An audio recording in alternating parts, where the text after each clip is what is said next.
안녕하세요. 대단히 반갑습니다. 수필을 읽어주는 남자 자한형 이종수입니다. 이번 시간은 983번째 시간으로 박경리의 수필 QC에게라는 수필을 읽어드리겠습니다.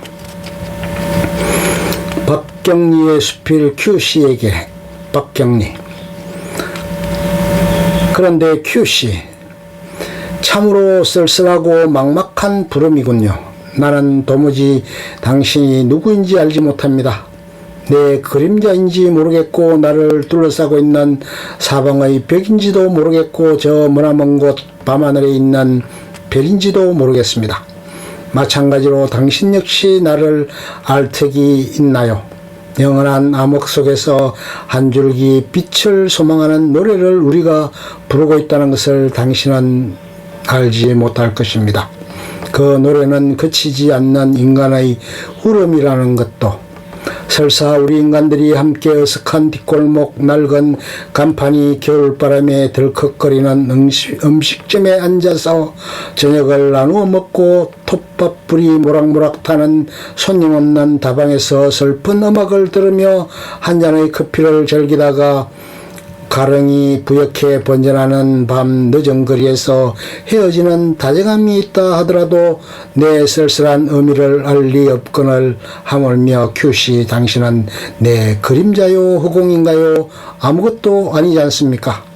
QC, 이 부름에 무슨 메아리를 바라겠습니까? 게다가 나는 진실로 내 마음을 전할 수 있는 선명한 언어를 지니지도 못하였습니다. 나의 어머니는 그 누구든 사람을 만나기만 하면 심지어 지나가는 행상까지도 머무르게 하여 이야기하시기를 무척이나 좋아하지요. 기뻤던 일보다 슬펐던 이야기를 더 좋아하는 성 싶었습니다. 하기는 기뻤던 일보다 슬픈 일이 더 많았던 생애였으니까요. 그랬을 테죠. 사람을 만날 수 없었던 날이면 나의 어머니는 강아지니 고양이를 상대로 푸념도 하시고 짜증도 내시고 때론 야단도 치시고 하죠. 얼마나 외로운 풍경입니까? 하지만 나는 어머니의 그 외로운 풍경을 아주 싫어한답니다. 이 세상에서 제일 나를 노엽게 하는 것은 어머니의 눈물, 어머니의 푸념이었으니까요. 왜냐고요? 모르겠어요. 굳이 이유를 찾아본다면 아마도 내 가까운 사람의 서름을 보는 것이 두렵기 때문일 거예요. 하기는 내 딸이 아팠을 때 나는 줄곧 화만 낸 것을 기억하고 있습니다. 그렇지만 나도 소설을 쓰지 않았더라면 어머니처럼 이야기하기를 좋아했을 겁니다. 지나가는 행상의 옷소매를 잡았을 거고, 강아지나 고양이를 덜볶았을 거고, 새벽이면 새벽마다 염주를 매만지며 나무 관세음보살 연부를 외웠을 것입니다. 실인적 지금 나는 QC를 향해 온갖 군소리를 하려고 생각하고 있으니 말이에요. 항시 나는 할 이야기가 많았습니다.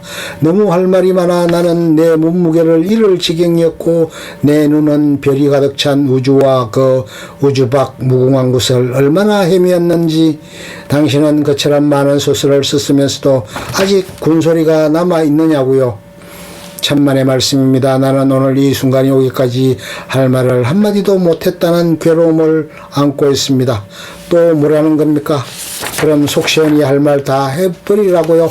QC, 봄, 여름, 가을, 겨울 모두 다 아름다운 이 지상 어느 누가 할 말을 다 했습니까? 만약 그런 사람이 하나라도 있다고 믿는다면 그것은 엄청난 오해입니다. 인간이 탄생했던 그 시기에서 역사를 살고 간 그 억만의 사람 중에서 그런 분이 계셨다고 생각한다면 그것도 오해인성 싶습니다. 무슨 그런 독단이 있느냐고 말씀하시겠습니까? 그렇다면 할 말 없죠만. 하지만 QC, 당신은 아무것도 아니지 않습니까? 그래서 나는 건방지기도 하고 주차 긋기도 하고 황당무계하기도 하고 그저 내 심상에 비친 말을 하는 거예요. 혹시 할 말씀 다 하고 가신 분이 계셨더라면 그분은 틀림없이 신이거나 영원한 생명일 거라고 나는 생각합니다. 석가와 기독이 일찍이 계셔서 그분들이 오늘에도 살고 있는 것만은 사실입니다. 과연 이분들은 할 말을 다 하고 가셨는지 진정으로 나는 그런 확신을 열망하고 있습니다. 확신할 수만 있다면 나는 뜨거운 희열로서 그분 발밑에 귀의하여 내 모자라는 아니 이런 언어를 위해 구원을 애걸하겠습니다. 큐씨 지금 어느 송신소인지는 모르지만 외로운 어떤 소녀가 사연을 띄었군요.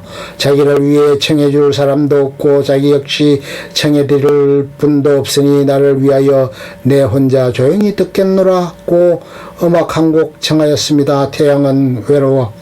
나도 본 일이 있는 영화 주제곡이군요. 그 메모른 비애의 음악에서 외로운 소녀의 사연에서 공통된 언어는 있었다고 큐씨는 그냥 그렇게 생각하지 않습니까? 그렇습니다. 그런성 싶어요. 하지만 좀 기다리세요. 아마도 이것은 착각인 것 같단 말입니다. 베토벤은 왜 그리 죽었을까요? 인생은 한갓 연극에 지나지 않는다는 마지막 말을 남기고 죽었다지 않습니까? 큐씨 이리하여 나는 사람을 만나는 고통을 또 맛보고 내 집에 돌아와서 문을 닫아 끌려고 결심했습니다. 나는 본시 그런 군소리를 하는 입을 닫아 둘 만큼 절도 있는 여자가 못된 탓이었습니다. 고삐를 잡고 내 자신을 다스리지 못할 때 나는 자신이 무서워지는 때가 많습니다. 아득한 강물입니다. 사람의 마음이 닿는다는 것은 언어는 그 강물 잎인에서 허우적거리며 한치도 헤어나갈 수 없는 허수아비 아니겠습니까? 그런데도 언어에 사로잡혀 빠져나갈 수 없는 것은 그것만이 강을 건널 가능성을 지닌 유일한 것이기 때문이겠죠. 언어가 지닌 숙명적인 마성이 바로 그것 아니겠습니까? 야수처럼 태고적의 나무숲을 타고 다니던 인간이 인간을 발견했을 때 지른 고함, 그것은 무서움이었던지 반가움이었던지 오늘날 수천 수만의 언어보다 과연 더 못했을까? 그들은 그때도 마음을 가졌던 것이었을까? 길을 거닐다가도 문득 생각해보면 아리송한 산을 바라보곤 하는데 나는 사람을 만나는 고통 때문에 내 집 문을 닫아 걸지는 않았습니다. 누군가 서글픈 미소를 지었을지도 모르겠어요.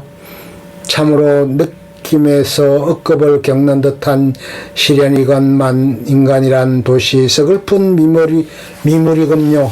나는 다시 거리를 헤매 다녔으니 말입니다. 거리에는 가을철 낙엽이 구르고 있었습니다. 널찍한 플러타너스 잎이 얼씬연스럽게 너풀거리고 있었습니다. 가을의 마음을 느끼기에는 어쩐지 그 잎이 너무 커서 하마 잎을 연상케 되더란 말입니다. 어릿광대의 원색도 잠시 눈앞에 스쳐갔고 그러나 이내 친근미를 갖게 하더구만요. 희극이 비극보다 어려웠던 탓이었는지도 모르죠. 희극이 비극보다 희소했던 탓이었는지도. 이제 얼마 되지 않으면 일모가 올 것입니다. 그러면 섭섭한 바람이 불어오고 일제히 켜지는 상가의 불빛은 49개를 넘은 여인들에게 청춘을 덤으로 줄 것입니다. 우리 이웃 산장에서도 밴드 소리가 숨을 죽이며 울려 나올 거고 49개의 여인들이 줄임살을 입고 도둑처럼 기어드는 산장의 댄스홀 아무도 만나지 말고 겨울길을 건너서 나는 내 그림자와 함께 집으로 돌아가야겠습니다. 끝. 좋으면 좋아요, 구독, 알림 설정 눌러주세요. 감사합니다.